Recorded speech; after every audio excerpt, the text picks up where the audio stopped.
রাজার 7 রানী ছিল। দুঃখের বিষয়, সেই 7 রানীর কোনো সন্তান ছিল না। এজন্য রাজা ও 7 রানীর মনে ভারী কষ্ট ছিল। একদিন সকালে রাজসভায় এক সাধু এলেন। মহারাজের জয় হোক। প্রণাম মহর্ষি। মহারাজ, আপনাকে বড়ই বিমর্ষ দেখাচ্ছে।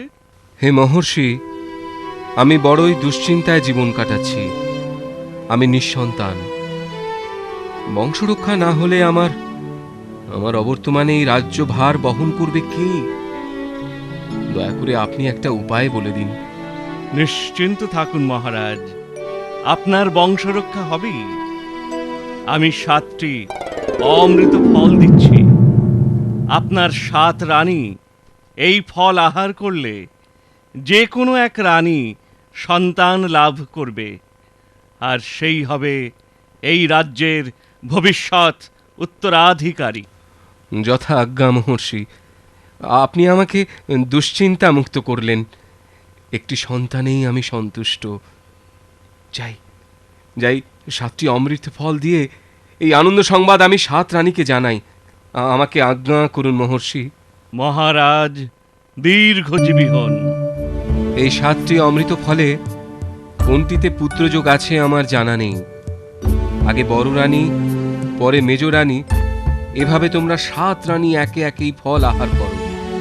মহাত্মা সাধুর কথা মতো তোমাদের মধ্যে যে কোনো একজন সন্তানের জননী হবে। অপরাধ নেবেন না মহারাজ। আমাদের 7 জনের যে কোনো একজনের পুত্র সন্তান হলে আমরা তো 7 জনই জননী হব। ছোট রানী ঠিক কথাই বলেছে মহারাজ। আমরা সবাই তাকে সন্তান স্নেহে বড় করে তুলব। তোমাদের কথা আমাকে আরো নিশ্চিন্ত করলো।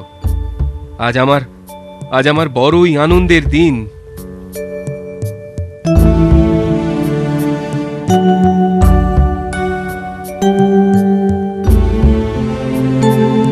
এর কয়েক মাস পরে রাজা জানতে পারলেন তার ছোট রানী সন্তান সম্ভবা, মা হবেন।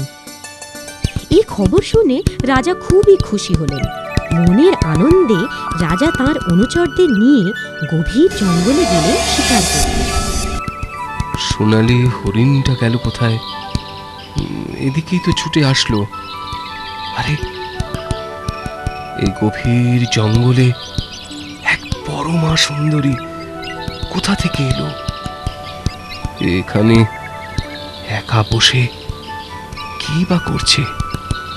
তুমি কে সুন্দরী? কোথায় থাকো? এই গভীর জঙ্গলে একা কি করছো?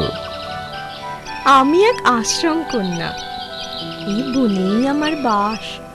তোমার পিতৃ পরিচয়? আমি এক তপস্যের কন্যা।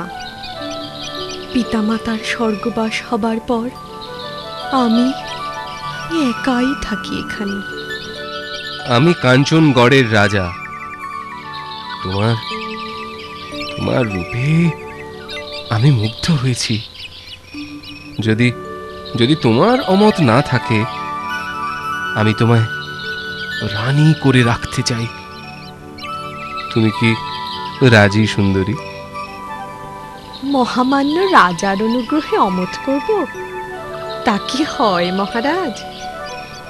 আমি রাজি, তবে আমার একটা শর্ত আছে। কি শর্ত শুনি? শুনেছি রাজা মহারাজাদের অনেক রানী থাকে। আপনার যদি একাধিক রানী পূর্বেই থেকে থাকে, আমাকে ভুলে যান মহারাজ। আর যদি নিতান্তই আমাকে রানী হিসেবে পেতে চান, বাকি রানীদের ত্যাগ করতে হবে। না, এ তো বড় কঠিন শর্ত। আমার শর্ত আমি বললাম। ওই 10 জনের একজন হয়ে আমি থাকতে চাই না। এখন আপনিই সিদ্ধান্ত নিন, কি করবেন? ঠিক আছে, তাই হবে। তোমার জন্য 7 রানীকে আমি ত্যাগ করে নির্বাসনে পাঠাবো। চলো সুন্দরী, তোমায় রাজগৃহে নিয়ে যাই।